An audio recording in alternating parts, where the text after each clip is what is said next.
Welcome to On the Verge. This is Zach Spedden, joined by Nick Stevens. Bob Phelan is out this week, so Nick and I will be breaking down the latest Orioles news, including the promotion of Jordan Westburg to the major leagues in his debut on Monday night. We'll also talk about the Norfolk Tides clinching a playoff spot in the International League, and talk about the latest news and mock drafts for the upcoming 2023 MLB draft, in which the Orioles will be picking 17th overall.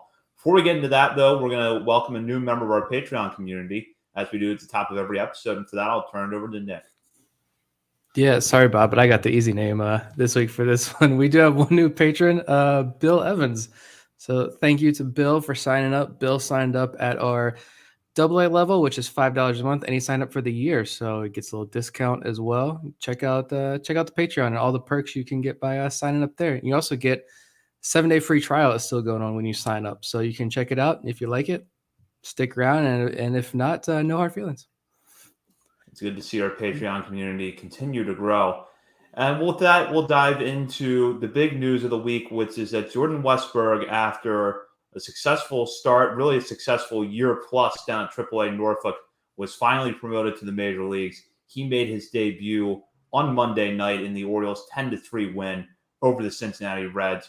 Westburg went 1 for 4 in that contest and drew a walk. He had already collected a couple of hits before we went on the air here Tuesday night. So just to recap very quickly, some of what Westburg had done at AAA Norfolk before his promotion. In 67 games, he was batting .295 with a .372 on-base percentage and a .567 slugging percentage, giving him a .939 OPS with 18 homers, 54 RBIs, and a .131 WRC+. He was also the Orioles Minor League Player of the Year in 2022. So this promotion has been in the works, I think, a long time coming. But Nick, your reaction to Westburg finally getting to the major leagues and your impression of his debut on Monday?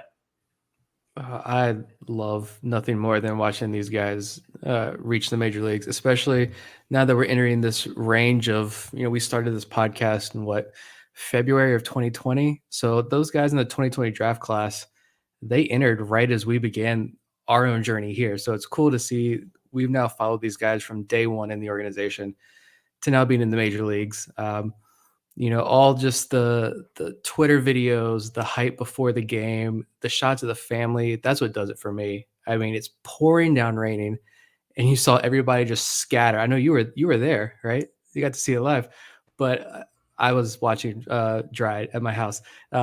Didn't have a problem with that one this time.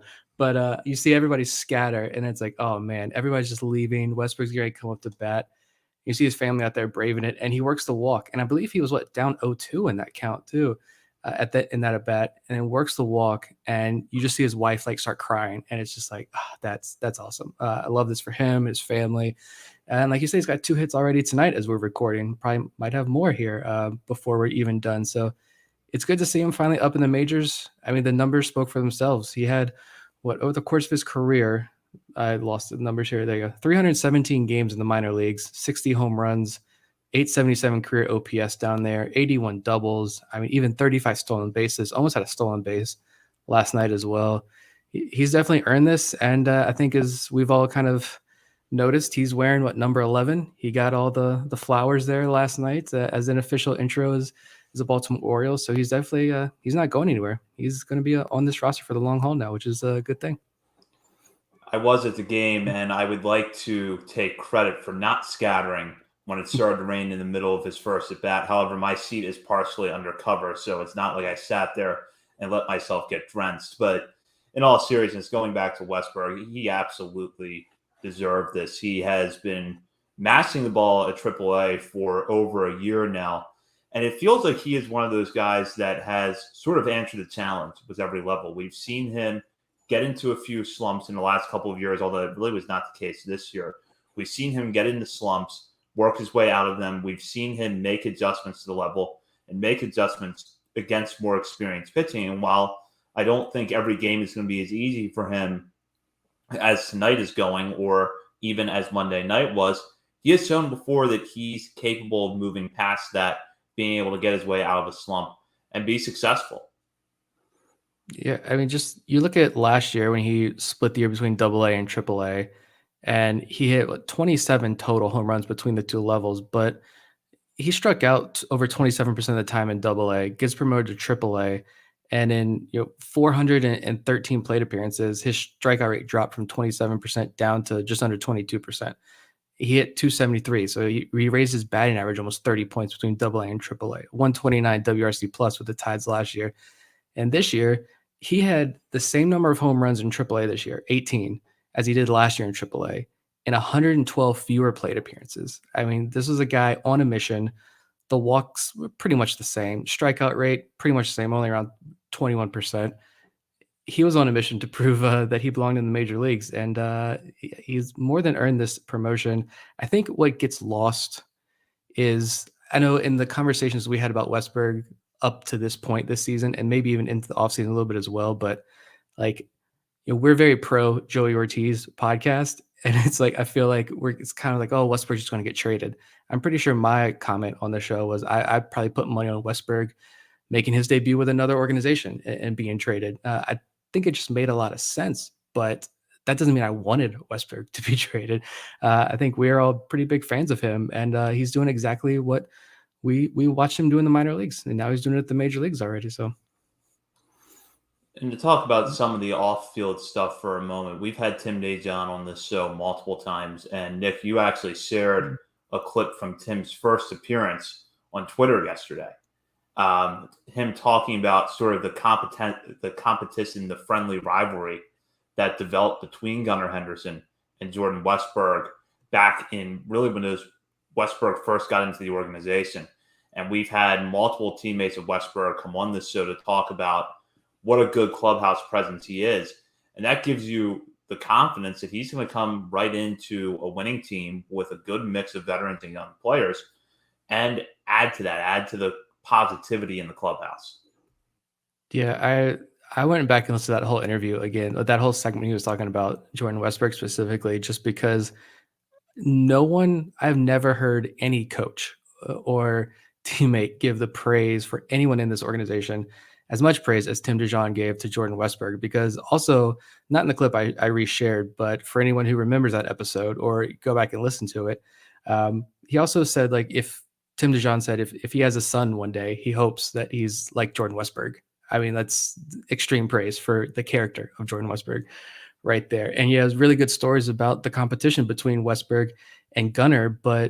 And we've heard this from some other guys too, kind of similar stories, how, yes, it's competitive, it's competition. That guy is fighting for the same job. Like, there are only so many jobs in the major league level. Only one of you can play third base. Only one of you can play shortstop.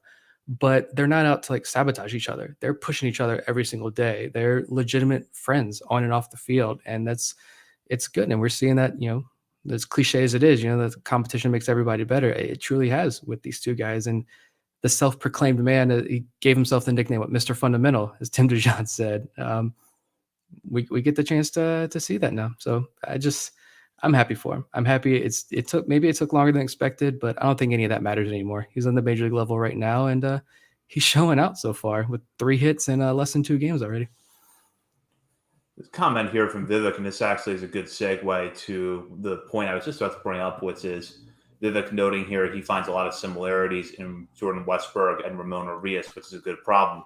Of course, Westberg comes to the major leagues at a point where Adam Frazier, Jorge Mateo, Ramon Urias, and Gunnar Henderson are all healthy on the active roster.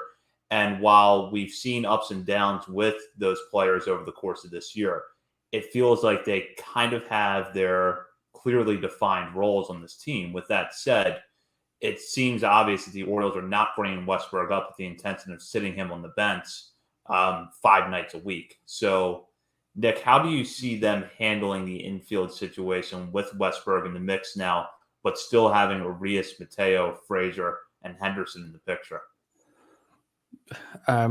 Again, I'm glad I'm not the one that has to make that final decision, because I don't know if I could. I mean, it's a good problem to have. You got a Gold Glover there who you're like, we got to move you around, Ramon Urias, and you've got Gunnar Henderson, who is a mighty fine defender at short and third. You've got Jorge Mateo, who that's a whole nother conversation, I feel like. But just defensively speaking, we know how elite he is defensively. I think you probably see him a lot more at second base, third base, maybe some outfield. We'll see how they decide to maneuver this roster over the next couple of weeks. But remember, he played a lot of outfield too down there in Norfolk, especially this year. So they can move him around, well, which is good because if you want that bat in the lineup, there are plenty of options defensively for him. And I was listening to Rates and Barrels podcast with Eno Saris, and they were talking about the Jordan Westburg call up. And, there are some numbers in the data that aren't flattering for Westberg. They could spell some troubles here and there, like those droughts that we saw down in the minors. But at the same time, he kind of threw out a comp. And you all know I hate comps, but Eno is much smarter than me. So I'm gonna just pass along what he said if you don't listen. But he kind of threw out Matt Chapman comps to Jordan Westberg and having a Matt Chapman-esque career in the major leagues, which I was not expecting. But I will 100% take Matt Chapman Jr. over here in Jordan Westberg if that turns out to be true. Completely agree with that, and would give you another right-handed bat in the lineup where you don't have a lot of right-handed hitters. You don't have a lot of right-handed power hitters. Now, and that's another point I wanted to address, which is I think we kind of saw some commentary going around Orioles Twitter where, Westbrook's home runs in Norfolk are great, but he's going to come to Baltimore. They're going to be long flyouts. Westbrook doesn't have Kobe Mayo type pull power from the right-hand side of the plate. We know that, but he's still a guy that's capable of driving the ball in the gap. He's not hitting a lot of soft fly balls that just get their way out, scraping the back of the wall at Harbor Park. When he's locked in, he can hit the ball really hard. And in fact, we've seen that with a few of his swings in the major leagues already, where he's going to line the ball to left field. So I don't expect Westbrook's power. We've rattled off some of the numbers here. I don't expect that power to carry over in terms of home run totals at the major league level, but I don't think it's going to be a situation where he's hitting 240 with a high fly out rate and a low on base percentage. I think he's capable of driving the ball in the gap and at least giving you a good amount of doubles. Yeah, and I mean, just look up his splits here on Fangraphs. You can see last year in AAA, for example. We'll go back to AA last year. Last year in AA, he had a pull rate of 47.2%. Just 22% of balls went the opposite way. When he got bumped up to AAA, it was over 50% pull rate. And then this year in AAA, only 38% of the time he pulled the ball, 30% center, 31.6% the opposite way. So clearly, I mean, you're tapping into that raw power. You got him 27 home runs. Just pull the ball, do damage, pull the ball, do you. And clearly he was making adjustments. I mean, knowing you're going to be in the big leagues this year. Like you are going to play at Camden Yards at some point this year. We know the issues that wall causes for right-handed hitters.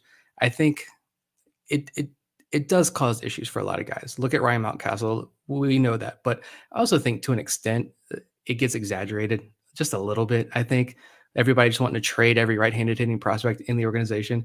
We don't need to do that. Guys can adjust to that. And it looks like Jordan Westberg prepared himself for that down there in AAA this year. And so we'll see as he gets more games under his belt what he does. But I don't know what his 2 hits were today, if they were pull side or the opposite way. But this guy, he's got the power to send it over the wall as well. And he's making the adjustments to where he can avoid it if he needs to.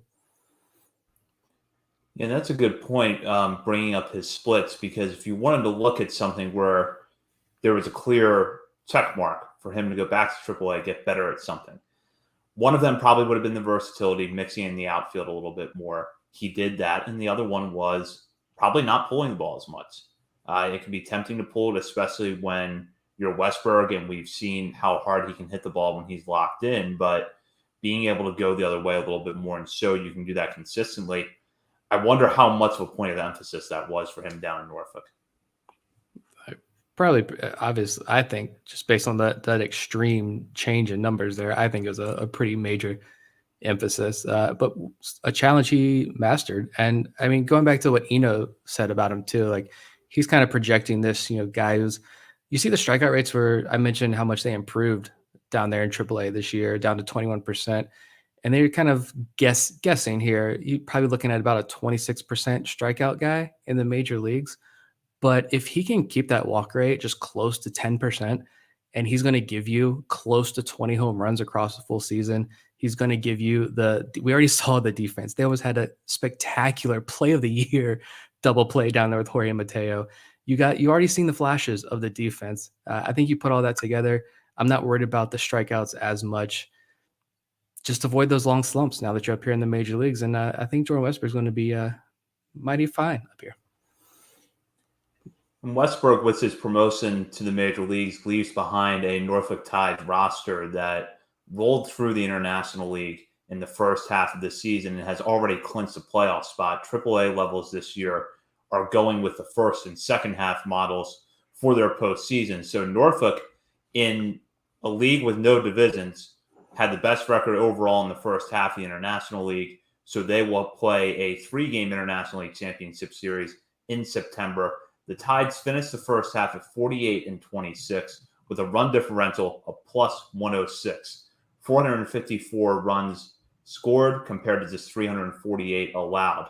This is Norfolk's first playoff appearance since 2015, and they're well on track to have their first winning record since that same season. So, Nick, it might be fair to say that you're a Tides fan through and through. How does this feel for you that not only is Norfolk back in the playoffs, but they did it in such dominant fashion with some of the Orioles' best prospects? It's good. I'm happy for the city of Norfolk. Of course, they become an Orioles affiliate the year I leave town to go to college, and now here they are, one of the best, just minor league teams of any minor league team down there. The numbers are just astonishing. Like the record speaks for itself, but just as a team, like, they hit 277 team batting average in that first half of the year, which was only 1 point behind Louisville for the lead in the International League. 360 on base percentage was 8 out of 20 teams, the third highest slugging percentage as a team, third in OPS, third in runs scored. You mentioned the run differential.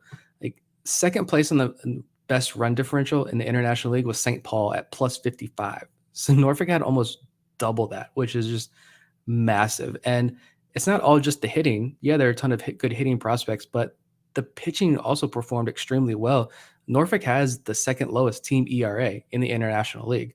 They're like top 5 in the least amount of home runs allowed. It's the pitchers have been well. You look at some of the guys like Drew Rom and Ryan Watson maybe haven't had the years I think a lot of people were hoping for. Chris Valamont's had some struggles as well, but Bruce Zimmerman was down there, has pitched really well. Cole Irvin, I mean, those two guys combined for like 18, 19 starts and like 80 or 90 something strikeouts, not many walks, both ERAs around 3.5.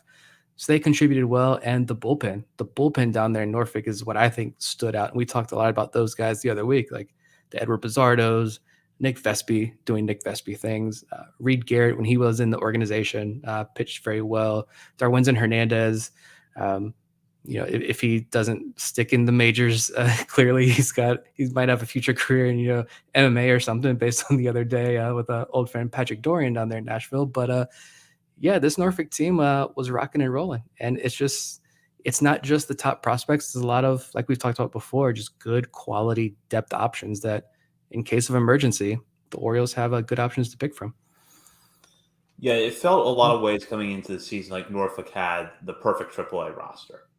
But rosters always look good on paper, or you can always find the positive of a roster on paper. And you have to see how things play out. Yeah, pretty much from day one, when they opened their season in Durham this spring, it looks like this team was going to be special. And they pretty much have been dominant in all facets of the game.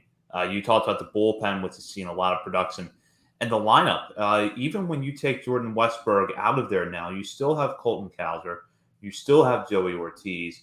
Lewin Diaz has been hitting the cover off the ball this year. So has Daz Cameron. So some of these guys that, are no longer prospects, sort of former top prospects that haven't quite been able to make it in the major leagues, are performing well there. So they really just have been such a well-balanced team to this point. Yeah, I feel like Connor Norby his season's kind of gone unnoticed a little bit, just because there has been so much talent in Norfolk, and he's not he doesn't have double-digit home runs yet. He only has 8 home runs, but he has 21 doubles. I mean, we're singing the praises of Kobe Mayo and his 26 doubles. Norby's not too far behind. That batting average is jumped up noticeably over the last couple of weeks. He looks a lot more comfortable. And yeah, even when all the top guys like Norby and Westberg when he was down there, but Kerstad now in AAA, when all the top prospect guys go cold, it always seems like your Daz Camerons, Robbie Glendening, I feel like, has had a couple multi-home run games down there in Norfolk. It's doing these dailies. It's like, all right, none of the top prospects really performed, but Josh Lester had 4 hits. Robbie Glendening had a pair of hits. Lewin Diaz had 4 walks and a home run. I mean, it's something I saw. I tweeted this out because I thought it was something really awesome that I noticed with these Norfolk hitters. And it was some of the veterans like your Lewin Diaz guys, but also some of the prospects like Maverick Hanley. I can't remember if Connor Norby had one or not, but a game the other day in Nashville, like I think they challenged like 4 calls in the first couple of innings, pitches that were called strikes. Because for anyone who is not familiar with the changes AAA made a couple of weeks ago, Tuesday through Thursday, games in AAA are all called completely by the ABS system, the automated ball strike system. But Friday, Saturday, and Sunday games are called by the umpires, but they have a challenge system. So pitchers, catchers, hitters, and coaches can challenge a call. And Tide's hitters kept challenging these called strikes, and like 4 in a row all got overturned to balls. So these guys they know the strike zone extremely well. They're making fantastic swing decisions to where, all right, maybe if you look at like the statistical leaderboards, maybe they're not at the top of the International League and like home runs, doubles, or triples, but they're getting on base, and then guys behind them are doing damage with the random Josh Lester, Robbie Glendening home runs. I mean, it's this whole approach that we're seeing at the major league level. We're seeing it at the AAA level. And these guys are working their way up to the major leagues. More of these guys are working their way up to the major leagues. So it's all just one cohesive unit working pretty well together. Go to this question from Vivek. Greatest Norfolk team of all time. You might be more qualified to answer that one than I am. And maybe even if it's not the greatest team of all time, sir, how would you rank it compared to Tide's teams that you've seen? I mean, since the Tides became an Orioles affiliate in 2006, this is without a doubt like the best team, best Norfolk Tides team since they were an Orioles affiliate. I think it's to be fair. I mean, when we started this podcast, look at the lineups that they were rolling out down there in Norfolk. You have maybe 1 or 2 prospects. I feel like I know Connor Newcomb, shout out Connor, Locked On Orioles. He would do the preseason previews and would have us on. And of course, he'd bring me on for the Norfolk previews. And we're talking about like 1 top 30 prospect. And now you're looking over here, and this team has 7 or 8. By the end of the season, you could have more. Like Cade Povich is on the way. Chase McDermott, probably another top 30 guy. Kobe Mayo should be on this roster. It's, minor league records, I don't think mean too much. Like you look at Bowie, right? Bowie has a terrible record for most of the year, but Kerstad, Mayo, Prieto, Povich to an extent, and Chase McDermott, like these guys are all having solid seasons or flashing brilliance down there in AA. So that's okay if the wins didn't come, because some nights that lineup was kind of rough, right? But this Norfolk team, like the wins, that winning culture, like whatever, you can't quantify it. I get that, but I feel like these guys, as they move up together to the pros, like they're going to bring that with them, that desire to win. They're already going to know how to win, and they're not going to want to stop once they get to the major leagues. And this is something that's kind of interesting to think about. The Tides will begin their postseason series on Tuesday, September 26th. The winner of the International League Championship Series, which would be either the Tides or the winner of the second half, will then play against the winner of the Pacific Coast League Championship Series in a winner-take-all game at Las Vegas Ballpark on Saturday, September 30th. Now, we're looking that far ahead. We're looking a little ways ahead here, but some of the names you just rattled off of guys that are at Bowie now, who could be on the field in September when the Tides are hopefully completing that push for the International League and possibly the AAA championship?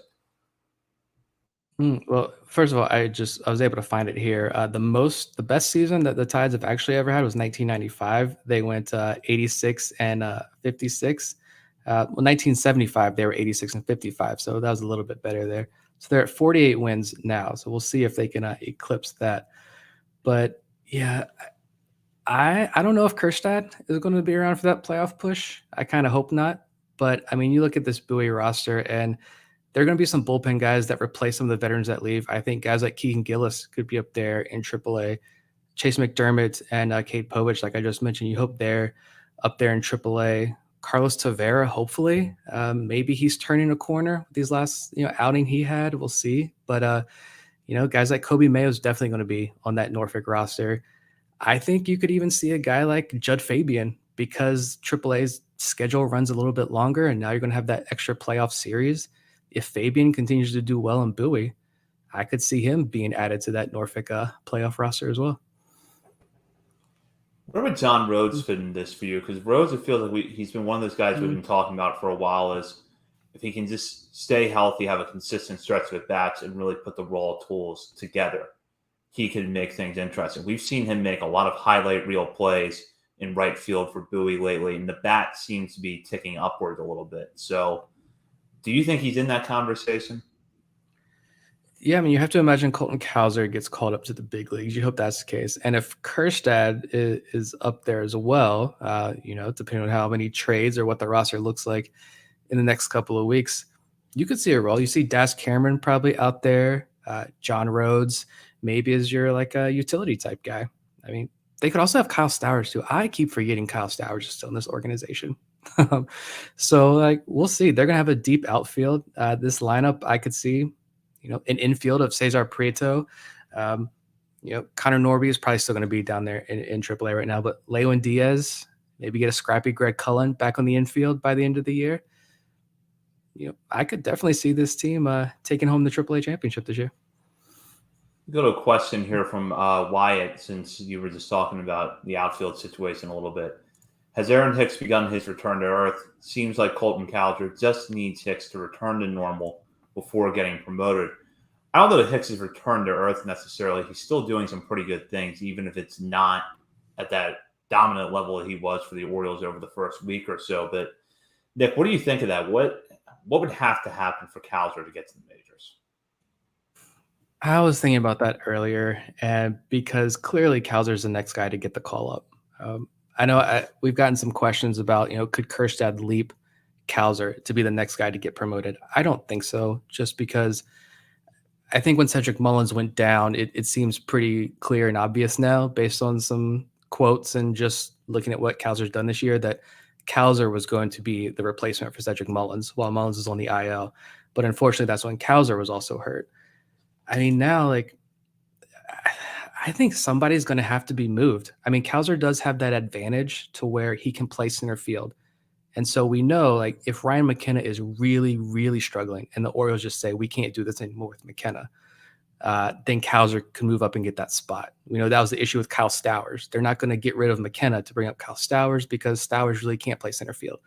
But Cowser can. So, we're saying this is McKenna just hit that, walk-off home run the other night, but it's going to be tough unless Aaron Hicks really bottoms out or McKenna really bottoms out or there's movement. I think there's just going to have to be a trade. Otherwise, I see it being pretty tough for Cowser to crack this lineup, which it's just unfortunate. I think it was, there were some articles written today. I think, I don't remember who off the top of, I don't know if you read or not, at the Baltimore Banner.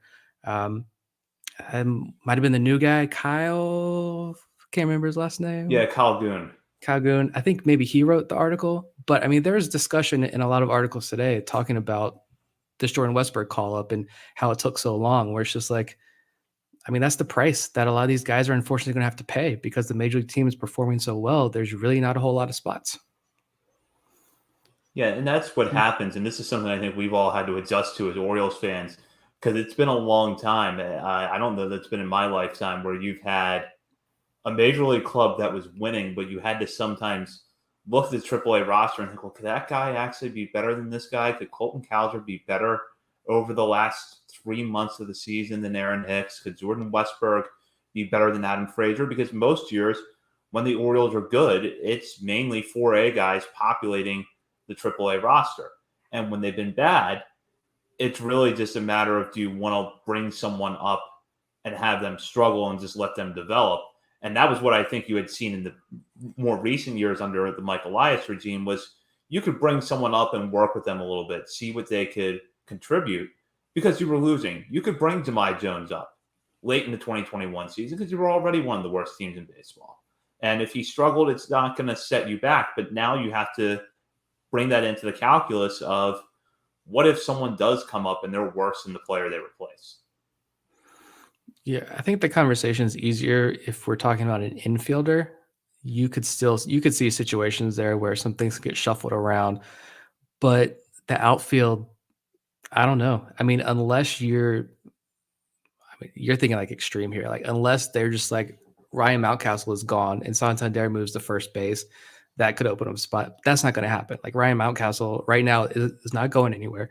I think you cover that pretty well in a recent mail. There is some sort of trade where Mountcastle is packaged in that deal.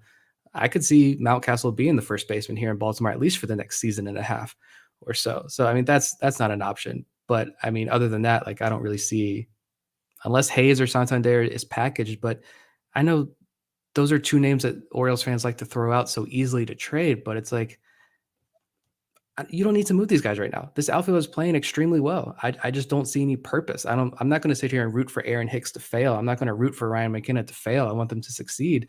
And if that means Cowser has to spend the next 2 months in AAA, as much as I love him, I've done my Colton Cowser rants on this show. I am very much a fan, but if this team keeps winning and this outfield keeps playing the way it is, and Cowser has to sit in AAA for another 2 months, it sucks. But that's just unfortunately the situation that he's up against right now. Doesn't mean he can't be the starting outfielder on this team next year after some moves are made, but it's tough. It's tricky right now. This team is playing so well. I don't really see any need to rock the outfield boat. Yeah, I completely agree. I made the point in the offseason that I was going to have to be pretty impressed by a return for Santander to want to move him, not necessarily because I think Santander is a guy that you're going to build around for the next 5 years or the next 10 years. But a lot of times in the second half last year, when you felt like the Orioles needed an extra base hit in a tight spot, Santander was the guy that you wanted up at bat because the Orioles just didn't have that much power last year. This year, now that Santander has started to heat up, you're seeing that again, where it's like, all right, you need a home run in a tight spot. You need someone who can hit a bases clearing double. Santander is still kind of that guy when he's locked in. And maybe there's not as much of a gap now between him and the rest of the lineup, but it still does kind of exist. So for at least the rest of this year, give Santander at bats, whether it's DH, first base, or right field, and leave him in the middle of that order. And as for Hayes, there's two things I would say about Hayes. Number one, he's playing well. There is a lot of things that he does well. He can hit for contact. He's not hitting for home run power, but he's hitting the ball harder this year. He's got more doubles power. And while his left field defense isn't great, he's got the arm for the position. The other thing, too, is that I don't think him being second in the American League in batting average is going to fool some team into overpaying for him. And I don't even think that's the kind of move you want to make at the deadline, because a good example of that last year, the kind of cautionary tale, the Brewers are leading the NL Central. They trade Josh Hader, and that move backfired. Not because Hader pitched really well when he went to San Diego, but because the players they got in return didn't provide much value. It apparently caused some discord in the clubhouse. So, that's something you've got to factor in when you've got someone who's a productive member of your team, who's not in a Trey Mancini situation where he's going to be a free agent at the end of this year, or the Jorge Lopez situation where I think we now know that was the best you were going to get for Jorge Lopez in a trade return. You go ahead and you make that move. I don't think that the Orioles are really there with Austin Hayes. No, and I mean, I've said some things about Austin Hayes by the end of last year, but I'm sorry, Austin. This is my formal apology for some of the things I said about you. I spent a lot of draft capital on you this offseason, if that makes up for it in fantasy baseball. But yeah, it's just if the Oriole, I trust.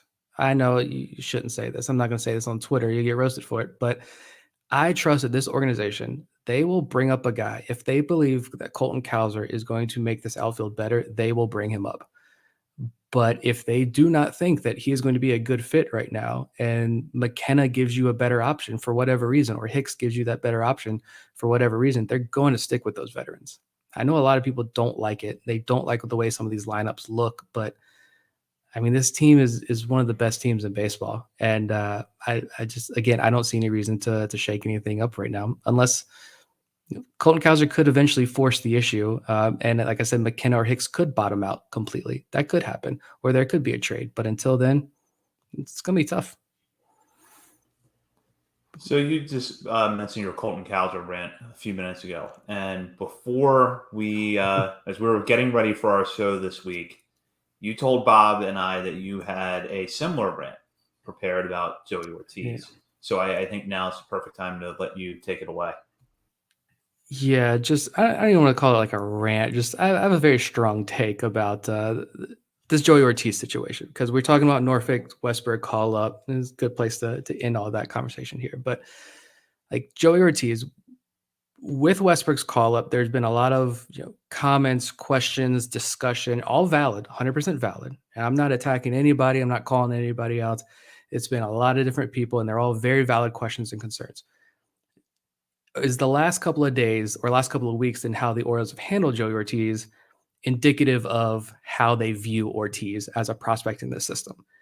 Again, very valid question, right? They get him up. He's getting this Kyle Stowers treatment, right? Westberg now comes up. Westberg gets the number 11. He's up here to stay. He's not going anywhere right now, which is fine. But I think, in my opinion, I don't think this tells us anything about how the organization views Joey Ortiz. I just think, honestly, right now, it's not Joey Ortiz's time to be in the big leagues. He had to be put on the 40-man roster due to the Rule 5 draft. This team is one of the best teams in baseball right now. Every 40-man spot is crucial. So at the same time, you cannot lose Joey Ortiz. I don't know who had the number 1 pick in the Rule 5 draft. Whoever it was, Joey Ortiz would have been the pick. He'd be the everyday starting shortstop for that team, no questions asked. And like it or not, like this team is going to move guys throughout the lineup, up and down lineup. They're going to play the matchup game extremely heavily. And all that lineup construction stuff that people love to complain about, they're going to do this every day. And clearly they're doing it to an extreme level.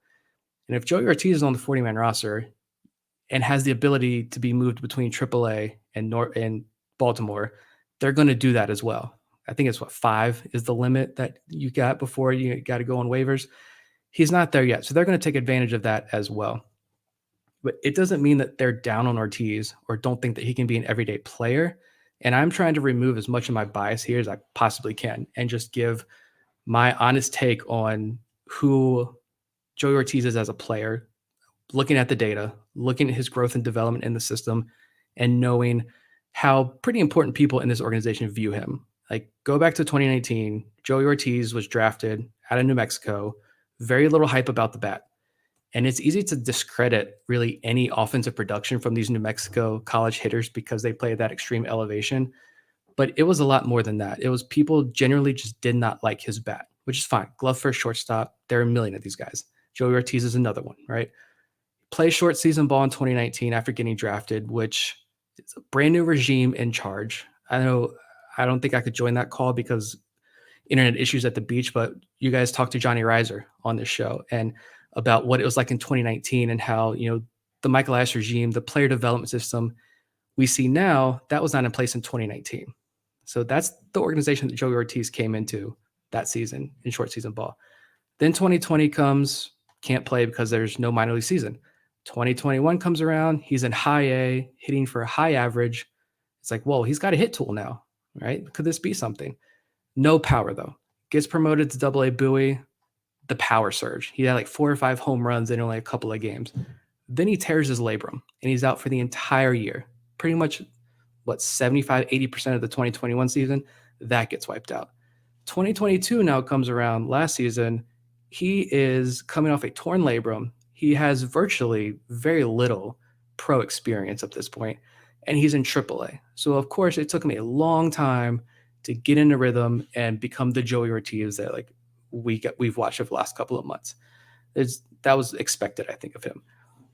I just think if the Orioles were forced to put him on the 40-man if the Orioles weren't forced to put him on the 40-man roster last offseason, that the plan for Joey Ortiz this year would have been to keep him in AAA pretty much all year to get those much needed at bats. But the Rule 5 deadline altered those plans, forced the Orioles to use him in a way that they didn't want to. And Westberg is up now. So hopefully this means that Ortiz can just stay in AAA for a long stretch, play shortstop every day. And I don't think there's any need to dive into the StatCast data of Joey Ortiz and his 30 sporadic plate appearances in the big leagues. I don't think this organization views any lesser of Joey Ortiz. I still think he is top 3 or 4 prospect in this organization, the top farm system in all of baseball. He's one of the top prospects on every national list, in the top 100 list. He just got screwed by the pandemic and an injury and the Rule 5 deadline, and all of that came together, and it forced the Orioles to take a different path with him. Um, Maybe I'm wrong, wouldn't be the first time, but I refuse to believe that this recent treatment of Joey Ortiz is indicative of how they view him. So. Yeah, I agree with you. And I got a question this past weekend in the mailbag about this very issue about why isn't Ortiz playing more? At that point, he was still on the active roster. And I couldn't find an easy answer to it because they actually were fairly aggressive with him, at least in terms of giving him at bats the first couple of call ups that he had to the major leagues this year. I think at the same time that they knew those were both going to be short term stints. And when he first came up, I think they had back to back games in Detroit where they were facing left handed pitchers. So they put him in the lineup. This time around, I don't know why they weren't aggressive. The only thing that I could pinpoint is that he had just come off the IL not long before the promotion. And this could be where, you're talking about how they, that 40-man roster spot forces their hand. He was Rule 5 eligible in the offseason. He had to go on the 40-man. So he's on the 40-man when you have a spot open and you bring him up, maybe even if you don't think he's entirely ready. I'm not saying that's what the Orioles did, but that's the only conclusion I could draw. I agree with you, though, that they don't think any less of him than they did a few months ago when they first promoted him to the major leagues and put him in the lineup on the first night. And I don't think they're going to think anything less of him over the last few months of this season.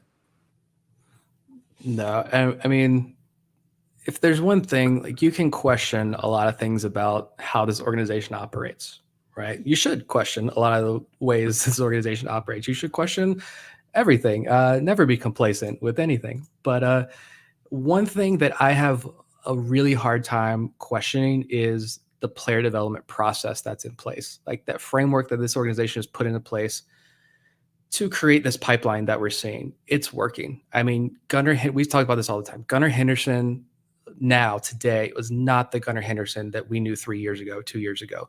I don't think it's not a Jackson Holiday situation where last year people are saying Jackson Holiday, that's the future number one overall prospect in baseball. He's that good. He's special. He's going to be that guy. No one was saying that about Gunnar Henderson, who eventually became the number one overall prospect in baseball. Yeah, he's a great prospect. He was a great draft prospect at the time. But like, no one was saying he's a future number one overall prospect. He's a future AL Rookie of the Year favorite, as he was coming into this year. Gunnar Henderson's a special talent. The Orioles developed that. There are just so many stories of guys, these unheralded draft prospects, these deep cut draft picks that the Orioles dig deep to find, and they're now legitimate major leaguers. Colton Cowser, the rise of Colton Cowser, he just gets better and better and better. There's so many instances. I trust this organization. All that to say, I trust what they've done with Joey Ortiz, and that those numbers, that data that we see that he's putting up down there in AAA, it's for real. The bat's for real. We know the glove is elite. We know the glove is for real. I have a hard time believing that all this means that they think less of Joey Ortiz. I still think it could be very easily, we see a situation where he is the starting shortstop or starting second baseman. Doesn't matter. I don't care. For the Baltimore Orioles next year on opening day. But again, I could be wrong. I don't know. But I just had to get that out there, because all the discussion about, I don't know, is Joey Ortiz that great of a prospect now? I'm saying yes. But. Yeah, I agree with you. And we'll go now to a discussion about the draft. We're just a few weeks away from the draft, which starts on July 9th. The Orioles will have the 17th overall pick. And national outlets continue to come out with new mock drafts. We've seen some new ones recently from The Athletic, MLB Pipeline, Baseball America, and The Athletic. And Nick, you actually did a special mailbag episode around this just a couple of weeks ago and talked about some of the players who were surfacing in the mock drafts at that point in time. So give us a sense of what kind of talent could be available to the Orioles at 17.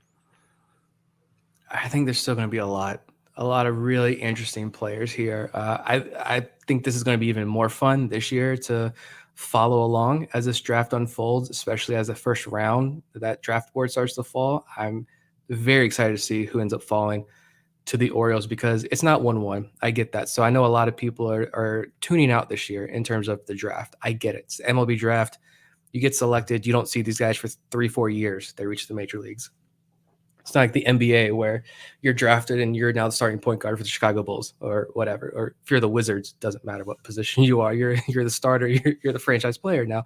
Um, it's I get why a lot of people aren't into the draft, right? But and at 17, I know you can go back historically. Look, I think I looked this up at one point. Like of all 17th overall draft picks in baseball, like what's their cumulative MLB WAR? It's like it's not impressive. It's not good, right?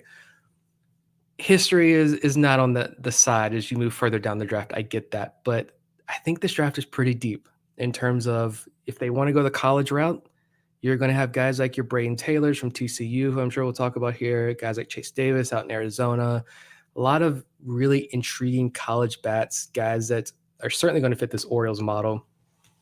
And you know what? If they want to go big, there are some high school kids here who I know the Orioles are, at least it's been reported that the Orioles are very much in love with. And these guys are all high ceiling, very young, even for high school age. Some young high school guys that have extremely high ceilings. They're just going to continue to make this talent pipeline even stronger. So I'm excited to see where the Orioles go here and how they decide to attack from the 17 position instead of number 1 or number 2. Taylor is a guy that you talked about a lot in the mailbag a few weeks ago, a hitter out of TCU. What are your impressions of him? He's becoming my favorite, and I feel like he just screams Orioles because he's a lefty, third baseman, just turned 21, so he's one of the youngest players as far as like college age kids are concerned. Kind of that John Rhodes, Max Wagner mold that we've seen the last couple of years. We know the Orioles like that. I mean, he's got good experience on the Cape, Team USA experience, all of that. And I think there were some questions about does he have enough power to stick at third base at the next level? And this year he hit 23 home runs this year, had almost as many walks as strikeouts. He had 56 walks to 52 strikeouts. He can steal bases. He's got some speed. He's got some athleticism. And I think it was Carlos Collazo at Baseball America had some really interesting nuggets here. He said, let's see, Collazo, some of the bigger gains in like the contact rates and exit velo rates among college hitters. And Braden Taylor's contact rate took a slight step back this year, but his 90th percentile exit velo went from 100.9 miles per hour to 104.8 miles per hour. And it was the 4th highest gain in all of college baseball. So you're looking at a good defender at third base, guy who has got the power. Can hit for average. He's going to get on base. He's got some athleticism, can steal bases as well. Young lefty hitter. I think this pick is screaming Baltimore Orioles here. Well, and he's a guy whose stock has gone up this year, and that's one theme that we have seen with the Orioles over the last few years. Really, whether it was Heston Kjerstad in that shortened 2020 season or Colton Cowser and Jackson Holliday over the next 2 years. If a player's future value and his production really take a spike in the months leading up to the draft, that's going to make him all the more interesting to the Orioles. So I agree that Taylor should definitely be in the mix. I'm going to pull up another name here that Joe Doyle recently mocked to the Orioles, and that's Jacob Gonzalez, a shortstop out of Ole Miss. Doyle says that the Orioles seem to be in the perfect spot in the draft where a number of super talented bats could fall into their lap. In this case, it's Gonzalez. So the Orioles would go for another college bat in Gonzalez. What are your thoughts on him? I mean, you already went after Anthony Servideo, who was an Ole Miss grad. You went Jordan Westburg, Mississippi State. So why not continue with the Mississippi shortstops? But I remember Jacob Gonzalez, like his very first game at Ole Miss, highly touted high school prospect, played, I think, every single game his freshman year. Yeah, freshman year, 67 games played. He hit 355 with 12 home runs, 40 home runs across his career there, 123 walks to just 94 strikeouts in 3 years at Ole Miss. Seems like, I don't know if, based on reports, I mean, I'm not going to sit here and be able to tell you that I can grade these guys defensively, but I mean, from a lot that I've seen, maybe he doesn't stick at shortstop. Maybe you have to move him around a little bit, but he's a left-handed hitter who, yeah, he's got power, but you talk about controlling the strike zone. Jacob Gonzalez can do that. That was the first mock draft I'd seen him fall that far, which was definitely interesting. if he falls and you want to go the college route, this is a guy who I think is not going to spend a whole lot of time down there. I'll say the lower levels of the minor league. I know I don't want to get a conversation about moving up to the big leagues, but he could be a fast riser up there to AAA and easily replace that production when you lose like Joey Ortiz, if you lose Connor Norby, either to the big leagues or trades, whatever. Jackson Holiday potentially being a Baltimore Oriole at some point next year. You could have Jacob Gonzalez just kind of slide right up there, and in next year, his first full year in the minor leagues, in the year in AAA, just like so many other guys we've seen recently. It does feel overall that this is the kind of draft that fits the Orioles models because there's going to be a good number of college bats coming out of major conferences, as well as some young high school guys available at 17. With that said, this question has come up a lot. We've been asked it a lot, and I think anyone who's covering the Orioles gets asked this a lot, which is this regime ever going to target a pitcher in the first round of the draft? Is this a year that that's going to happen? Some mock drafts are suggesting it could be a possibility. Others aren't. What are you seeing right now? Which way do you think they could go? I don't see. And I mean, we had Brad Selick on this show, director of draft operations for the Orioles, on this show, and he said like the Orioles have not opposed to taking pitchers. It's just it hasn't that situation just hasn't unfolded. That's not how the draft board has unfolded for them.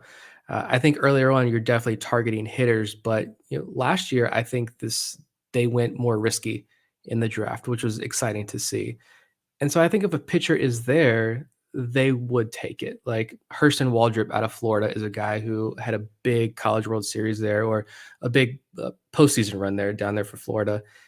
If he falls, I know, referencing Joe again, I know he had some high praise for Hurston Waldrep and his saying that there's no hard connection between Waldrep and the Orioles as of right now, at least none that he's hearing. But Waldrop's stuff married with the Baltimore Orioles pitching development program could make him, without a doubt, like the top pitching prospect in this organization, which is high praise. I mean, Joe has been on record, and I've seen some other places too, saying Hurston Waldrep might have better stuff than Paul Skeens, who's top 2, top 3 pick coming up in this year's draft, probably a future national, right? Like, I don't know, but I just don't see the way a lot of these mocks are falling and where guys are slotting at. I don't see them going pitching, more so again because there's just not going to be any pitchers there. Yeah, I would be surprised if Waldrep falls to 17. And I'm even reading a report at Fangraphs that isn't entirely high on Waldrep. Derek Longenhagen, his work over there at the board, he just recently updated that. And he notes that there is some relief risk to Waldrep, but that if he does move into the bullpen, he has an elite floor. And he even says he's the second best pitching prospect in this class. So I have to think that between some of the hype that was already around him during the season, his performance in the postseason, that someone's going to take him. Someone's going to take him before 17. So I would be really surprised if he's there, but I think the Orioles absolutely should consider it if he is. Yeah, if he's there, yeah. But I'm also like, I know a lot of people are clamoring, like, use all this draft capital, like the top of the draft capital for pitching prospects. I'm fine if they don't. Like, they have a type as far as pitchers are concerned, and they're not going to stray from that. Just like the hitters, they have it for the pitchers too. And we're seeing real gains from a lot of pitchers in this organization. They're not going to stray from that. And there are guys across this country, D2 ranks, D3 ranks, JUCO ranks, West Coast guys that I know it's a lot harder for us to, I mean, just getting, information and coming up with knowledgeable takes on East Coast guys is hard enough, but the West Coast guys, there are guys in this draft class that the Orioles are going to take in the second, third, fourth, later in the draft that are going to become top 30 prospects in the system. You saw Justin Armbruster. Ryan Watson went undrafted. He's the top 30 prospect in this organization. Minor league pitcher of the year last year for the Orioles. They're going to find their guys later in the draft. I'm fine if you don't spend all that draft capital on pitchers who are more risky. Hitters, it's proven. They've proven they can take guys, Colton Cowser, Heston Kjerstad, look at Judd Fabian this year, guys with question marks. They can take these guys, get them through the organization pretty quickly, fix some of the holes these guys have, and turn them into top 10, top 15 prospects in the organization, turn them into top 100 prospects. So why not just keep attacking that? And you have a treasure chest full of hitting prospects to trade for whoever you want across the league, proven major league pitchers. Just trade for them. I like that strategy instead of going the riskier route and spending a first round draft pick on a pitcher. But Yeah, and I think it's a formula that has shown for the Orioles that it works for them. A couple of other names here that I'll note very quickly that have been mocked to the Orioles recently. Keith Law at the Athletic had Aaron Namala, a shortstop out of Strawberry Crest High School in Florida. MLB Pipeline did actually have Hurston Waldrop in their most recent mock draft, but noted that because of his postseason performance, he could be gone by that 17th pick. Waldrop is 20th on MLB Pipeline's top draft prospect list.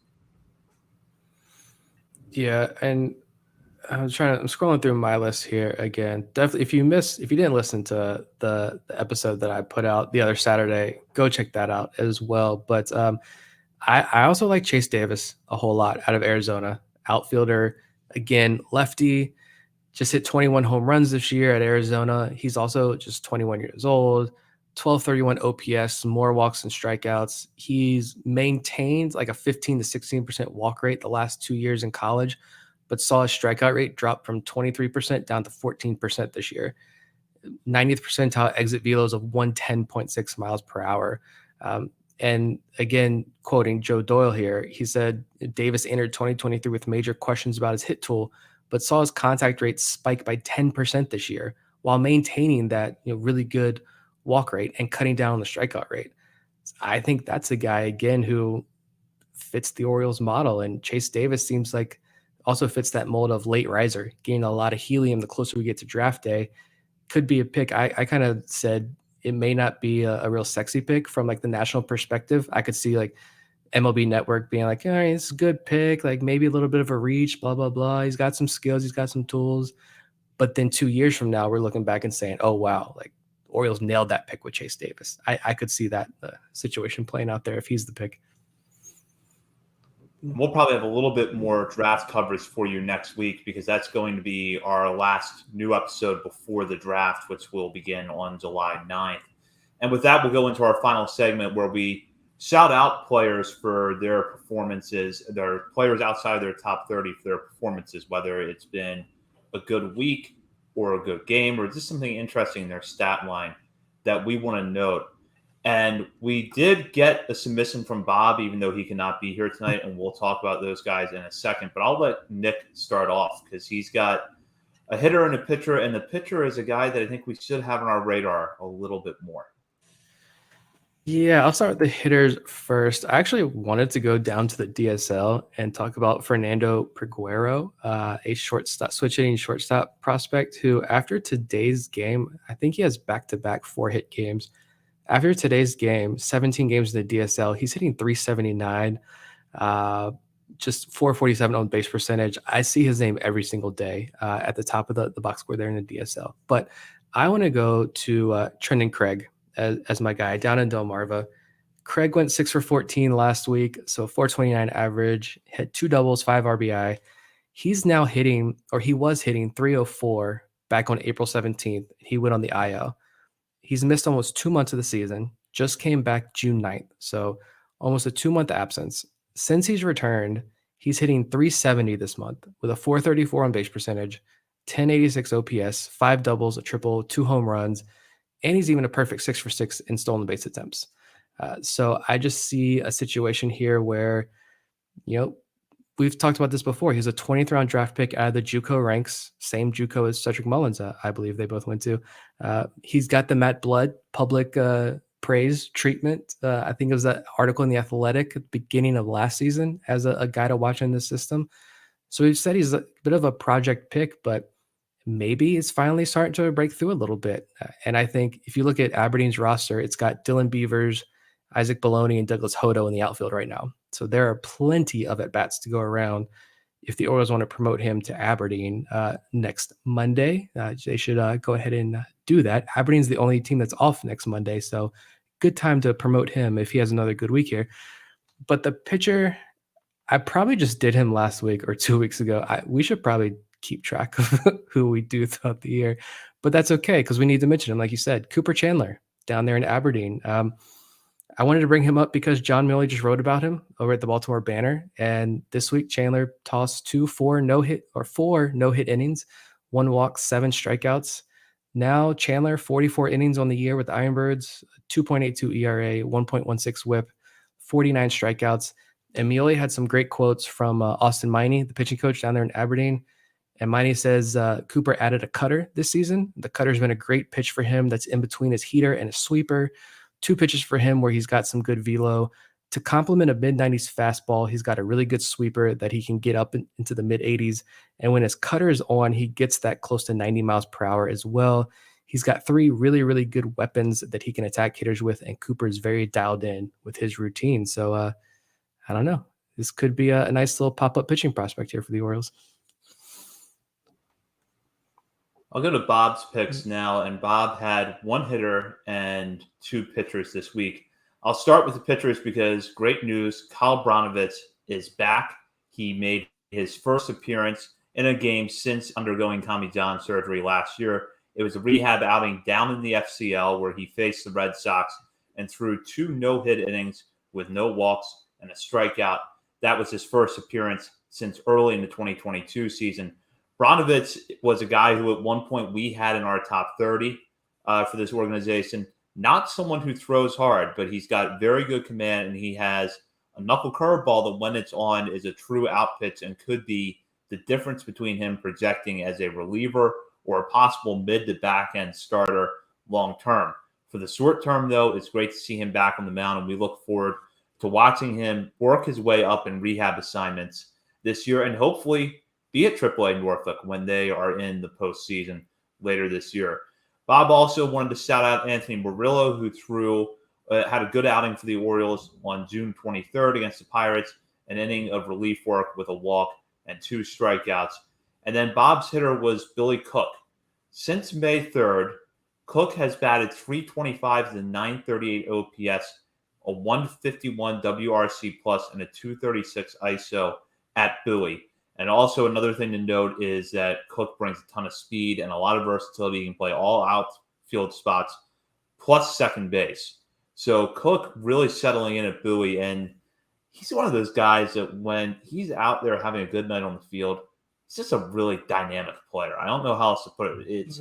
He may not be the best prospect on Bowie's roster, but when he is locked in, he just could be a real difference maker in a lot of areas.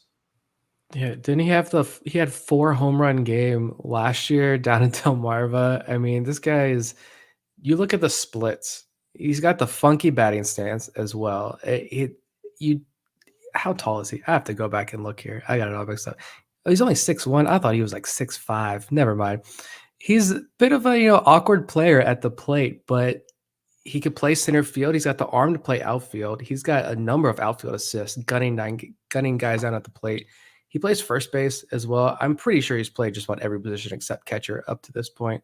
But I mentioned this as well on one of the dailies recently. If you look at his splits, this guy hit 103 in the month of April with a 321 OPS. Then he hit 288 in the month of May with an 885 OPS. And now in June, he's hitting 350 with a 966 OPS. Strikeouts are way down this month. He's already matched same 4 home runs and 80 at bats last month, 4 home runs and 88 bats this month, 6 doubles. I mean, perfect 8 for 8 in stolen base attempts. I mean, he's not on our top 50 prospect list, but he is having quite the year down there in Bowie. Absolutely. And I'll go with my hitter now. Going down the FCL for this one and recognizing Raylan Ramos. Ramos in 4 games last week went 7 for 13 at the plate with 2 RBI. He was one of the steadier hitters in the Dominican Summer League last year, and that has carried over to the FCL this season, where through his first 10 games and 33 plate appearances, he's batting .394 with a .939 OPS. Just to give a little bit of background on Ramos, he's an 18-year-old that the Orioles signed out of the Dominican Republic in January of 2022. As I noted, he had his first professional season in the DSL last year, and during his time there, hit .288 with a .769 OPS. and he's now off to a good start in the FCL. So after putting together a solid 2022 campaign, he's off to a good start in 2023. And then for my pitcher, I'm going up to Bowie and talking about Carlos Tavera. Nick talked about this earlier when we were kind of discussing some of the pitchers on Bowie's pitching staff. Maybe Tavera is the kind of guy that if he could put it all together, could be in Norfolk this year. And what you see from Tavera sort of outing to outing is inconsistent results, but at times elite stuff. And that elite stuff was on full display in a victory over Altoona last week, in which he went 5 innings, allowed just 1 unearned run on 2 hits with 5 strikeouts and 2 walks. Tavera has now fanned 49 batters this season. He has walked 32, but the numbers uneven across the board. But you can look at the strikeout total and you can look at some of the game logs and some of the performances he's had this season, including a 10 strikeout start back on June 1st, and see that there's real promise to him. I can't give up on Carlos Tavera. This is one of those guys where I'm going to believe in him until the organization says you're done, and he's out. But the changeup is such a weapon. It's so beautiful, and it was dancing all over the place. Just a magical dance that thing was doing the other day against Altoona. He can run it up 95, 96, 97 miles an hour. He's got the velo. He had it. Like you can tell the first batter of the game if it's going to be a good day or bad day with Carlos Tavera. I've watched him so much. The body language tells it all. He's not afraid to show the emotion on the sleeves. But unfortunately, you can also tell when it's just not going to be his day. He can just stop walking guys, just get it together. And one thing, though, with him, we found out this offseason that he missed so much time last year. He was on the IL a couple times, and it was non-injury related. No idea what that means. No idea what it was. Not going to speculate, but like, how much has that impacted him? What was that caused him to miss time? We don't know. Hopefully that was nothing serious. He's back on the mound, so hopefully it's all corrected and everything's good there. But I can't give up on him. He's just, the stuff is just so good. Maybe it's the DL Hall trap, but I hope not with Carlos Tavera. Yeah, I hope not too. And something that if you just look at his age and the fact he's on Bowie's roster, it's like, okay, he's 24 at AA. The numbers should be better. He came into this season with only 69 and a third professional innings under his belt, because he threw just 57 and a third last year at Aberdeen. And at times, he looks like Aberdeen's best pitcher. And that was a really, really good Aberdeen pitching staff last year. So maybe the age says one thing, but I think the experience level tells a little bit different story. And that's another reason you don't want to give up on Tavera. Yeah, and he's back. They got Forrest Herman was the pitching coach down there in Aberdeen with him. And I know Steve Molesky had a really good article last year interviewing Tavera and the relationship the two of them had, and the way like Tavera approaches games and preparation for games versus how Forrest Herman preaches what he preaches to his pitchers. It was just like this perfect marriage. They're back together in Bowie. So it's the season's half over, which blows my mind. I feel like we're still talking like, all right, we're still early on the year. Let's go. But the season is more than half over at this point. But there's still plenty of baseball left, plenty of opportunities for him to end on the high note. And with that, that'll wrap it up for this week's episode. We will be back next week with a new episode. In the meantime, follow us on Twitter at BSL on the Verge. Also check us out on Facebook and Instagram. And while you're browsing the internet, head over to BaltimoreSportsAndLife.com, where you can check out the latest coverage on the Orioles, Ravens, college sports, and more. And when you're at BSL, be sure to hop on the message board and join the discussion with fellow readers of the site as well as contributors. And also a quick programming note. If you are a member of our Patreon community, our top 50 update for July is going to drop next week. You're not going to want to miss that. And of course, you can sign up for Patreon now and have access to that exclusive bonus daily coverage throughout the week and a lot more. For Bob Thielen and Nick Stevens, this is Zach Spedden. You've been listening to On the Verge.